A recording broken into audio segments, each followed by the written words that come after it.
Okay, we're going to look at two pathological conditions that occur with COPD. And that is chronic bronchitis and emphysema. And what are those conditions? How do they vary from normal? Well, first of all, we must look at a normal alveoli. And you'll see here that I've got this drawn in a format that you can look at where we would have the bronchi and the bronchioles. And then I've got a line separating the conducting portion of our pulmonary system from the system of the respiratory portion of it, which is where gaseous exchange occurs. So this then is going to be in my conducting system.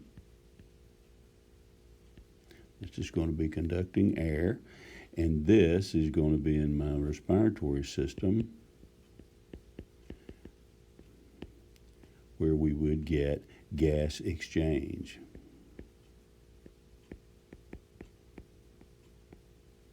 To occur, and that is made up of my respiratory bronchioles, alveolar ducts, and alveoli.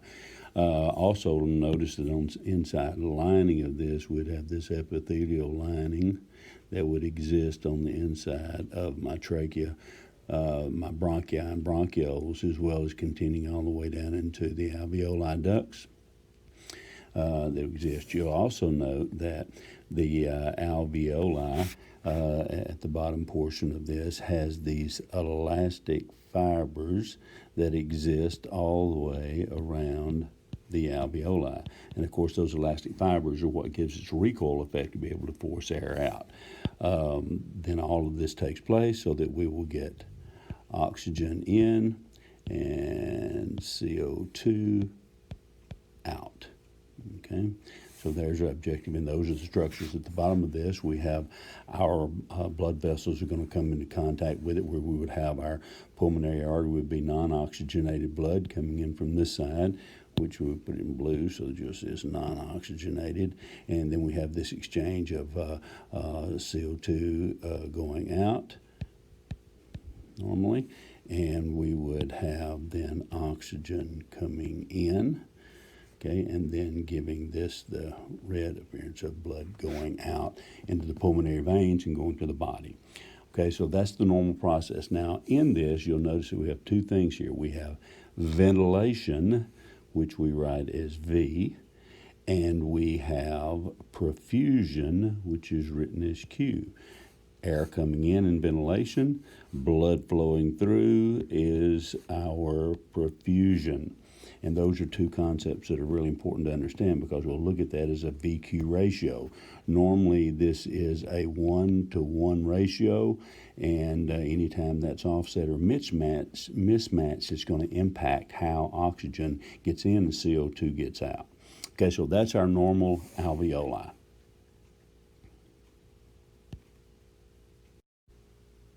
Okay, so now let's look at a situation where we have some pathology involved. Let's look at this situation where we have chronic bronchitis to occur. Okay, well, in chronic bronchitis, what we're going to have happen is we're going to have some inflammation that's going to happen on the inside lining of this epithelium. So anytime you have inflammation, one of the cardinal signs is swelling. So you're going to get swelling to the inside lining of the bronchioles and bronchi. You also have some swelling that will exist all the way down into my respiratory bronchioles. And when you get that, what's going to happen when you have that happen is you will get a bronchoconstriction that's going to occur. So when we get a bronchoconstriction,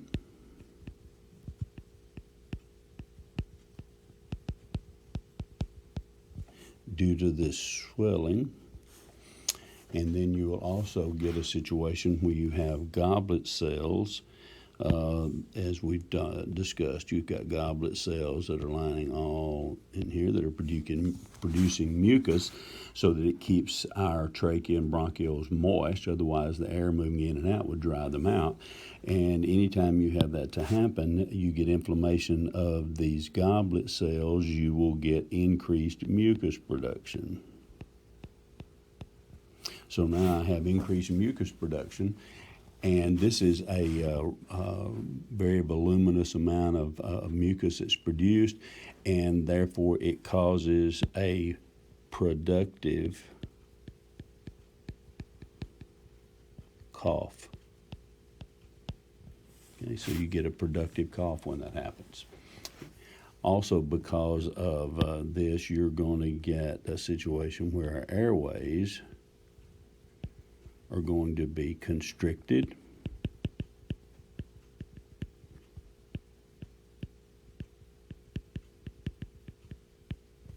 Okay, so if these airways are constricted, then I'm going to have a situation where less oxygen can get in, and I'm also going to have difficulty in getting CO2 out. And so if I have that condition to occur, then I'm going to have hypoxia, alveoli hypoxia. So that's what's going to happen with decreased oxygen there. I will have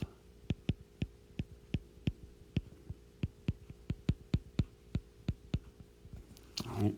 Now, with alveoli hypoxia, that's going to lead to this constricted airway is going to lead to a condition where you get wheezing due to that constricted airway. And with this hypoxia that's going to occur, it will cause me to have a decrease in O2 going in, and it decrease the oxygen that's going in because I've got a hypoxic situation here, and then I'm not going to take up my CO2 as well. So oxygen will be decreased and CO2 will be increased. This causes a VQ mismatch.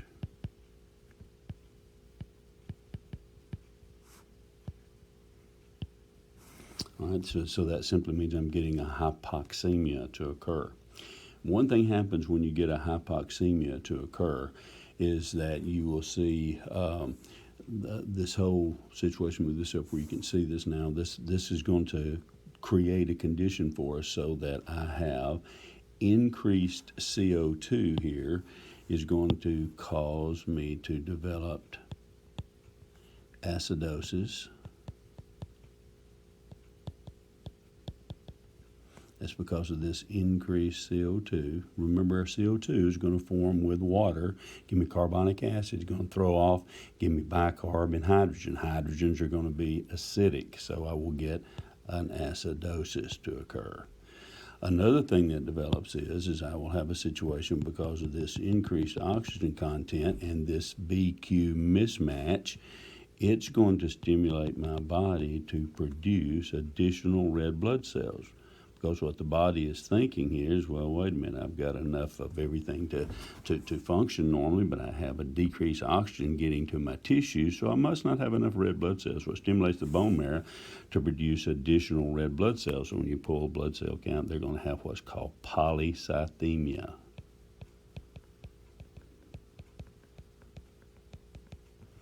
So I get polycythemia and acidosis, and those two things together give me cyanosis. Okay? So that's why you get the clinical symptoms that you get. You get a situation where you get a bronchial constriction and increased mucus. So the increased mucus is going to give me, number one, bronchial constriction gives me dyspnea, difficulty in breathing. This increased mucus, along with the bronchial constrictions, gives me a productive cough. Because of this constriction, I get decreased airway and therefore causes a wheezing when I'm breathing. Those things lead to a hypoxia in the alveoli, which causes a VQ mismatch. Remember, V is ventilation, Q is perfusion. My perfusion in this situation is normal, but my ventilation is decreased. Once that takes place, what I'm going to see happen is that I'm going to get a decreased oxygen content in my blood, and I will get an increased CO2 level in my blood. Those things will lead to the increased CO2 is going to cause acidosis, respiratory acidosis, because CO2 plus water gives me bicarb, hydrogen, acidic. The decreased oxygen is going to cause my body to produce additional red blood cells, thinking that I don't have enough red blood cells to carry the oxygen because my tissues are still depleted of oxygen. So therefore the body produces additional red blood cells, causing a polycythemia. Acidosis and polycythemia will cause cyanosis. So those are why you get all the clinical signs and entities that you'll get within chronic bronchitis, one of the fractions of COPD. All right, so now let's look at the other portion of this. All right, now let's look at the next phase of this, which is going to be emphysema. In emphysema, what we will see happen is emphysema. Again, we have these same linings of our epithelium that's coming into our respiratory tract that are involved. And they are also going to be slightly enlarged with emphysema because of the inflammation that's going to occur with the irritation from smoke. Realizing that smoking is cause of 95 to 98% of all COPD. And if you'll remember from the anatomy we talked about is that in each alveoli we have a macrophage. Okay, remembers the macrophage that we had in there. All right, and the macrophage is there for part of our immune system to be able to help inhibit or destroy any infection that will occur. So if I have a situation where I have this smoke that is coming in, it is an irritant that causes stimulation to my macrophage. And when the macrophage stimulates with it, it produces or stimulates it to produce things that are known as cytokines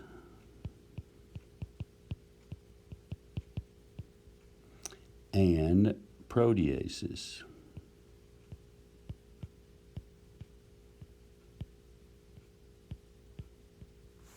All right.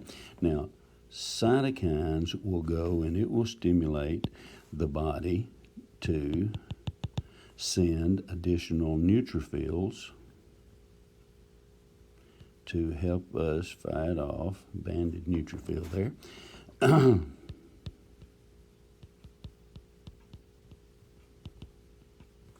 Neutrophils then also produce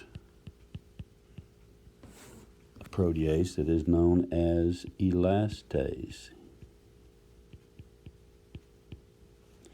Elastase then damages or breaks down all the proteins in my elastic fibers. Remember, proteases are going to be things that are going to help dissolve infections, help break down dead and dying tissue, and all these things. So these proteases are going to do their job in breaking it down. However, these elastases also attack these elastic fibers that are around each of my alveoli. And by doing so, when it does that, then I'm going to eliminate my recoil effect that I'm going to have. All right, so then with these neutrophils, I'm going to get elastase, which breaks down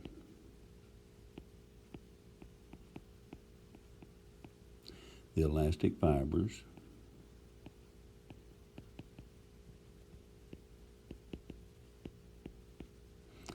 and I lose elastic recoil.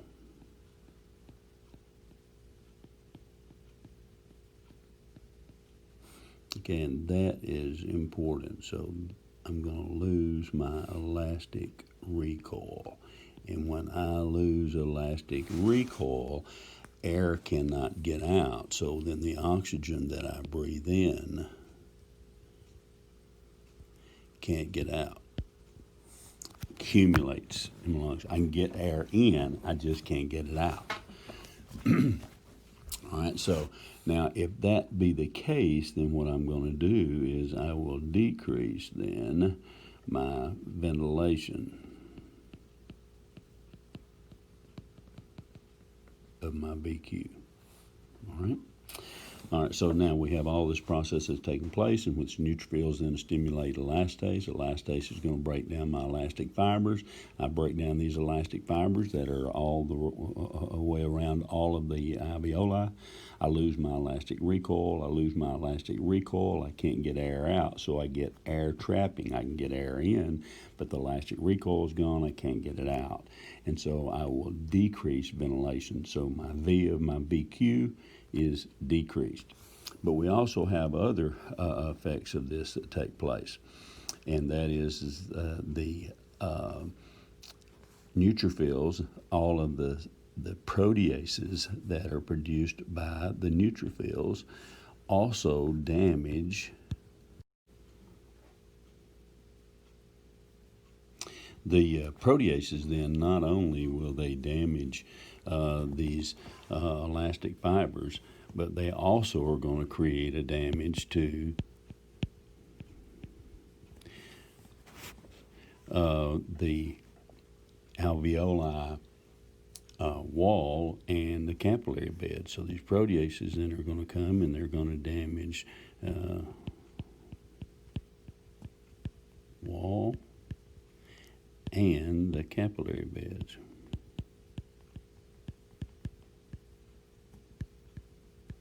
When they do that, they're damaging the vasculature in essence, and so what's going to happen is these are going to become more permeable. So I'm not only going to decrease ventilation, but I'm also going to decrease perfusion. So my VQ, in essence, is still at a normal, or not at a normal ratio, but it's still at the same ratio, but it's diminished or decreased. So if we look at that, what we will have then in essence is a decrease in ventilation and a decrease in perfusion, giving us a VQ deficit.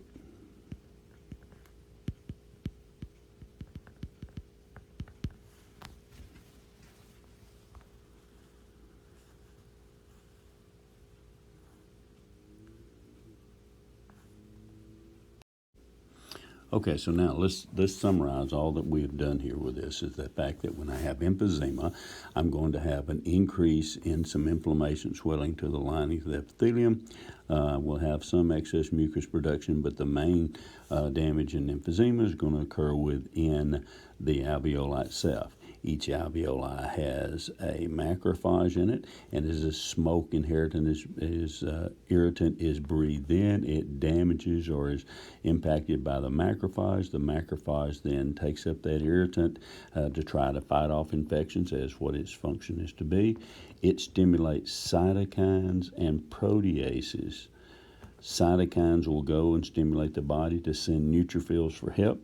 These neutrophils will then come in to help, and they produce a protease that is elastase.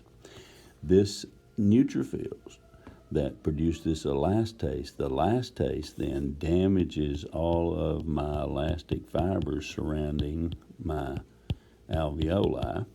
By doing so, it breaks down those fibers, and by doing that, it will destroy my elastic recoil. So I don't have any elastic recoil now. So if I get air in, oxygen's going to come in, but I'm not able to get it out because I've lost elastic recoil. That's going to decrease my ventilation.